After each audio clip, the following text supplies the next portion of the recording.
Hey guys, I am so excited for today's video because I found something very cool. I was streaming this Monday, which is, well, it's August 10th right now, so the Monday previous. Anyway, when I was streaming, one of my viewers noticed that I was having a hard time using the ZRemesherGuides.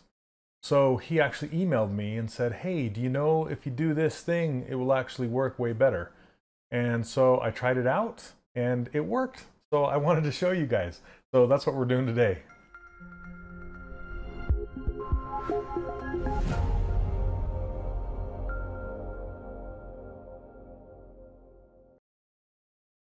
So you'll probably remember from the last student feedback session when I was talking to you guys about the new kind of ZRemesher workflow. And I've been working really hard on getting the lessons updated because it kind of wrecks my workflow that I've taught in the course with Dynamesh. So I'm honestly really struggling with trying to figure out how to rearrange that new workflow and have it make sense because the old workflow is in there and I don't want to confuse anyone before I roll out the new lessons. It's not just one lesson, it's quite a few lessons that I'm working on. So anyway, I appreciate your patience. Thank you so much for being patient. If you kind of want to know what the new workflow is, please watch those student feedback sessions and you'll kind of understand what the new workflow is.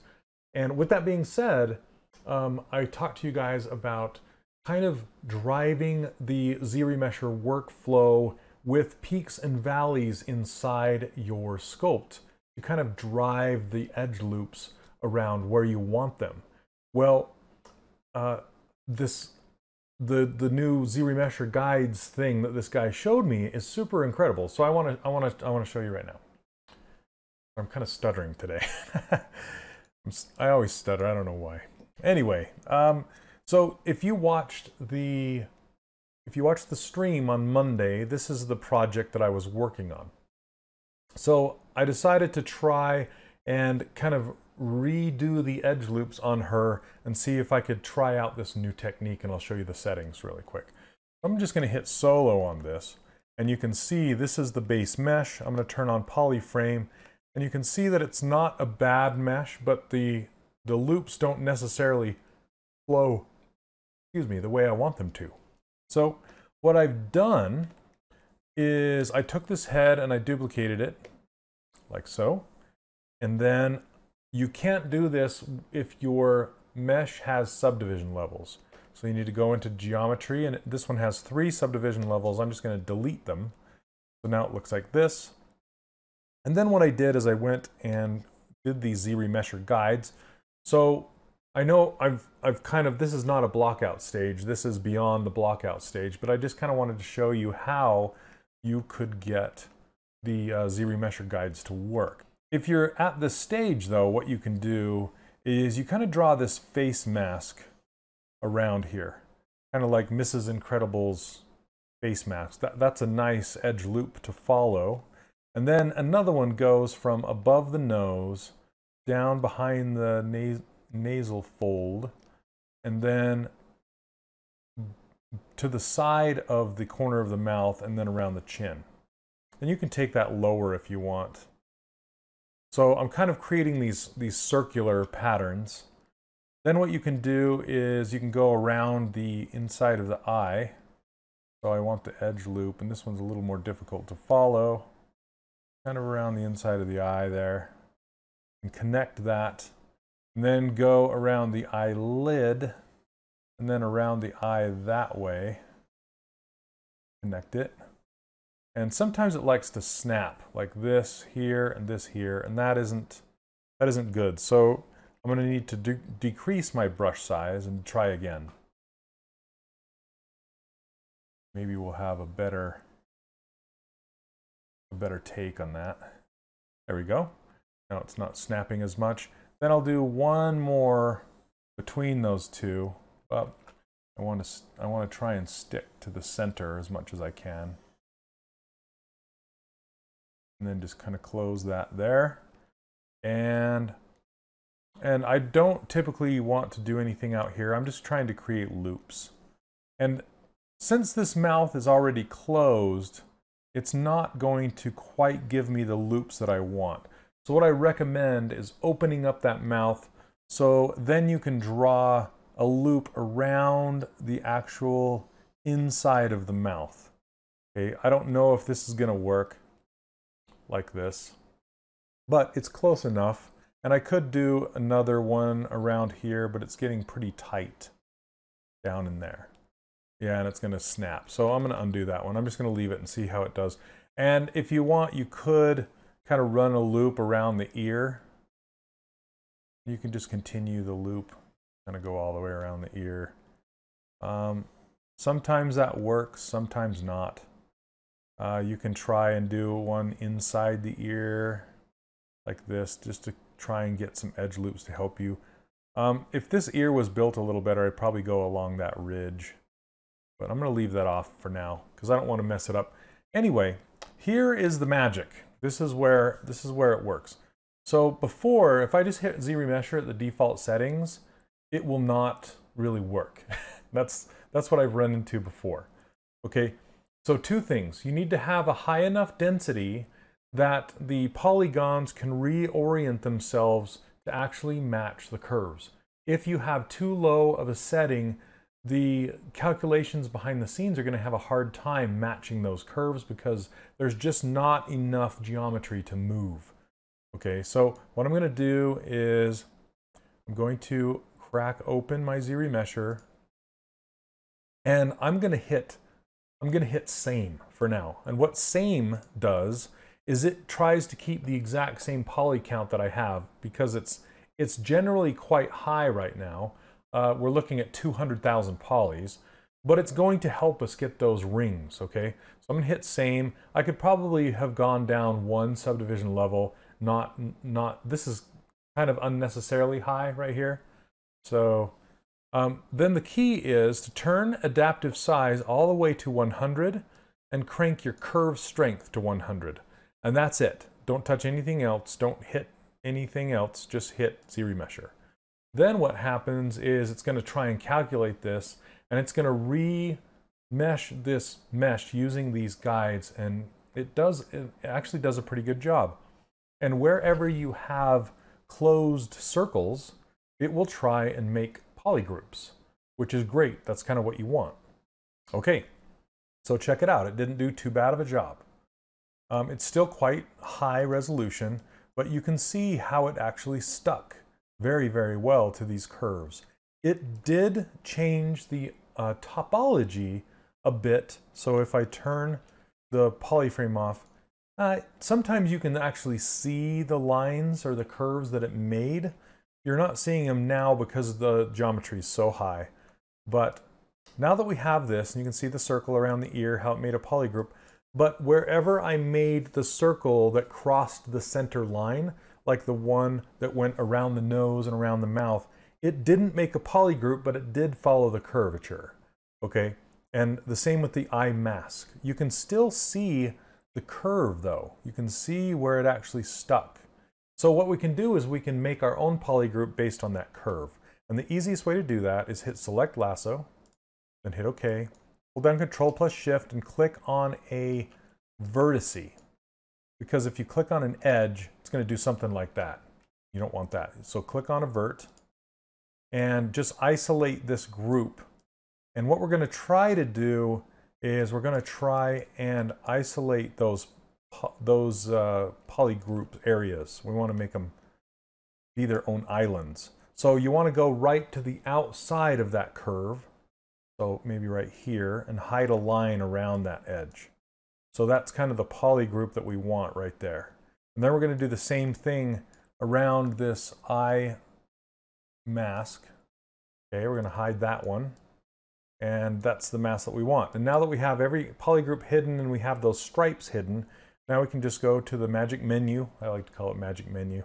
And hit the auto groups button. And what that does is that puts those two islands into their own polygroup. But it also leaves those stripes the same color as the old polygroup, okay? So now to put those back into the purple polygroup, that's fun to say. So you can click on the vert that's right along the edge. So any of these verts that share an edge with that color, and it keeps this one and it keeps that one. So that's kind of a trick, an easy way to grab two polygroups at once is to click on the sharing vert and it'll grab both polygroups. And then just hit Control W and it'll make a new polygroup and it will put those two rings into the polygroup that it shares with. Okay, so now that we have this, we have our new polygroups, but it's really high density, okay? How do we get around that? Well, instead of hitting same, we're going to ZRemesh again, but this time we're going to hit keep groups, turn off same, and hit half. And the beauty of this comes from Joseph Drust. The beauty of this is the math calculations will be better because it's basically taking the topology and taking it and putting it in half, cutting it in half. Okay, so the math's going to work out way easier than if it's going to ZRemesh again and try and recalculate everything, you know, doing a whole new calculation rather than, you know, dividing it by 2. Okay, so let's hit ZRemesher. I'm going to leave adaptive size and curve strength the same. I'm going to do a little test though and see what happens when I turn adaptive size back down to 50. Now curve strength doesn't matter because we're no longer using curves, we're using polygroups. Okay, so let's duplicate this now. I have so many heads, but I'm going to duplicate this. This is the new one, that's the old one. I'll hide the old one and do it to this new one. All right, I'll open geometry and we're going to hit ZRemesher. So again, keep groups. Okay, not freeze groups. Don't freeze the groups. That's not what you want. You just want to keep them. Okay, because freeze groups will actually freeze the edges and it'll create all sorts of mess there. And we're not going to mess with this smooth group either. Okay, smooth group kind of helps with the new calculation. So we're going to leave that as is, hit half, leave these as they are and hit ZRemesh. And we'll see, this will be a little quicker because it's not having to recalculate the whole thing, but it still does take some time. And my machine is a Reason 1700, so it's fairly decent size, but it takes about that long to crunch. So you can see that it's now, you know, half resolution. So it was 200,000 before, now active points is 91. And it looks pretty decent. If I turn off the polygroups, it looks pretty good still, okay? Now I'm going to turn that off and I'm going to hit half again and I'm just going to hit ZRemesher again. I'm going to cut the 91,000 in half again to get even lower than we have. There's a lot of polygons in these eyeballs, but let it cook. And each time you go down, there's less to calculate, so it's faster. But we're just cutting it in half, cutting it in half. And it'll start to do some strange things, like you'll see this drop. And you can grab your move brush and just kind of tweak some things if you want. Like this, just kind of move that up, move these down. But for the most part, it's looking pretty good. It's looking pretty good and pretty low, smooth, nice, not bad. We have some loops.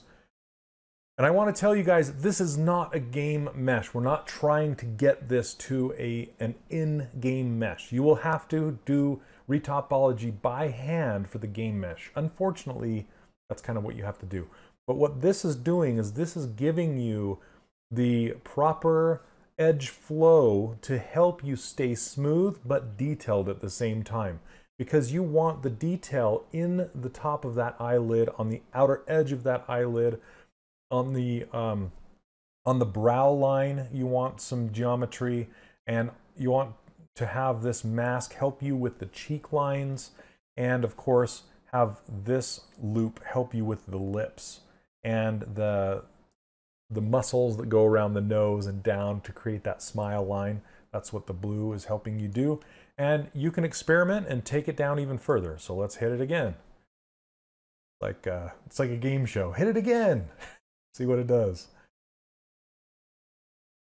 There you go. It's even getting lower. We're down now to 30,000, and it's still looking okay. It's not breaking yet, which is phenomenal to me. So the thing with this now The reason it's so good and the reason why it's better than peaks and valleys, the way I was showing you before, is because it will keep the groups. As long as you keep these groups, you can ZRemesh without losing as much as you would if you were to smooth out those peaks and valleys. You know, if you create those peaks and those valleys to make these loops and you forgot something and you wanted to ZRemesh again, the method I was showing you before would kind of cause you to want to make those peaks and valleys again for the edge loops. You'd kind of be stuck, or you would kind of have to go into the Sculptress Pro mode and just kind of forget about this workflow and just move forward that way. But this allows you to kind of keep these groups, and you can ZRemesh again, even if you do adjust some of your shapes and your, you can smooth things out, keep things smooth, and your peaks and valleys will not damage what your base mesh looks like. So I'm super duper happy. I need to find the dude's name that suggested this method. It's absolutely fantastic. All right, we're gonna try it again. And each time you'll notice that it's fast. It's faster, it's faster, it's faster. And there it goes. So now we're down to 21,000. So you'll notice that it didn't actually cut it in half this time. Once you get low enough, it's not going to actually cut it in half because our adaptive size is up to 100, okay? So basically you're saying, you know what? Keep this as close as possible to the original, and if you can't get it in half, don't worry about it. Add as many polygons as you need to keep that surface. So we can keep hitting it, but it's not going to cut it in half. I doubt this is going to go down to 10,000. Yeah, see, it goes more like to 16,000. It is getting lower, but it's not cutting it in half any longer, and that's because of that adaptive. And you know, I don't think I'm going to do an experimentation with the adaptive skin. That's why I duplicated it off, because I was going to go back and do some experimenting with that. But that being said, like I said, this face is kind of, it's already a high resolution. It's already, you don't really need to worry about it too much, okay? Now what you can do, you can see these hard edges, right? Now you can come through and you can smooth these out. It's not, here, I'll show you. Let me turn my smooth intensity way down, and you can come in here and smooth these out. And then you can turn on dynamic subdivisions, which is D, and then go back in and kind of fix what this process has broken, or you can project from your old head onto this new one. But I would suggest probably going in here and just, you know, fixing what it broke. Just kind of coming in here and reshaping these lips, because it's just, you don't know what projection is going to break when you start doing this stuff. So I would just suggest not doing the projection, especially inside the interior of the mouth, because there's an overlap of the envelopes in there. If you had a model where there's no overlaps, then you can project, but it is going to lose some detail. Just know that, and don't try and get it back. Just kind of work with it. That's what I do anyway. That's my workflow. I love to keep things as smooth as possible with the you know, the ZRemesher workflow. I love the ZRemesher workflow. A lot of you have wondered, like, what about Dynamesh? Do you even use Dynamesh anymore? And the fast answer to that is no. I don't use Dynamesh anymore in my standard workflow up until I'm ready to print. Okay, so the thing that Dynamesh is fantastic for is getting rid of interior geometry and sewing objects together. Because when you go to 3D print, you have to have it watertight, is what they call it. There's no air that can get inside that model, and there's no interior geometry that's crisscrossing each other inside of that model, because that will give you pockets of air when your model goes to print. So you need to have all that junk removed from the interior of your model, and Dynamesh is fantastic for that. But if I were to Dynamesh this model right now, what would happen is it would sew the lips together. just sew them right shut, okay? And that's not what you want. ZRemesher allows you to keep those lips apart. Even though they're closed, it keeps them separate, okay? Dynamesh would remove that mouth interior and it would sew them shut. And that's not what you want. It's easier sometimes to experiment with ZRemesher this way because ZRemesher works just like Dynamesh in a way that if you pull geometry out like a horn or something like that and you hit ZRemesher, it's going to fix that stretched out geometry just like Dynamesh would. But it's not going to give you the same kind of topology that Dynamesh gives you. Dynamesh will give you really tight small squares, which is very, very good for experimentation if you're wanting to do, you know, like really raw sculpting with rough brushes and you're trying to cut in or build up, or, you know, if you're just experimenting, it's closer to the traditional sculpting when you're actually just with those scraping tools and you're just scraping into the clay like that. But the way I teach you is kind of more like rolling up balls of clay and sticking them together, and less about kind of cutting into it and stuff like that.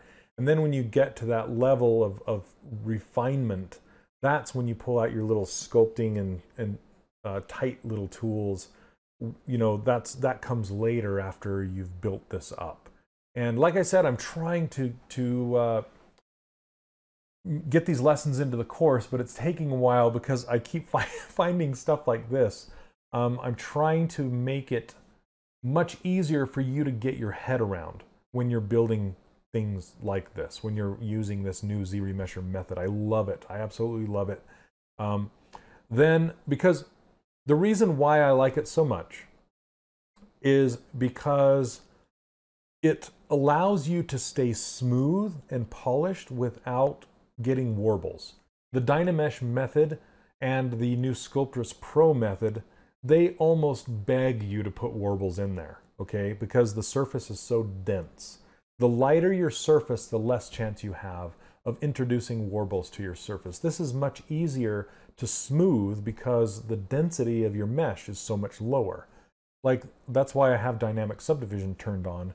When I turn it off, you actually see how low this is, right? And when I go to smooth this out, we've talked about this in the course before, but when I go and smooth this out with my smooth brush, it's much quicker and smoother at a much lower intensity on my smooth brush to get the surface super nice and clean. That's why I like this method so much more than Dynamesh. If this were Dynamesh and I was trying to smooth it out, it would take much longer at a much higher intensity to smooth that surface out. And it's kind of like working with it's like working with a scythe inside of a gigantic field, and you're trying to cut this field down with a little tiny tool, rather than, you know, you're using a gigantic like tractor with a big cutter on the front. That's what this is like. You're doing much larger scale with much less work, if that makes sense. So anyway, I love this method. I can't wait to see you guys adapt it because it's so much fun to use.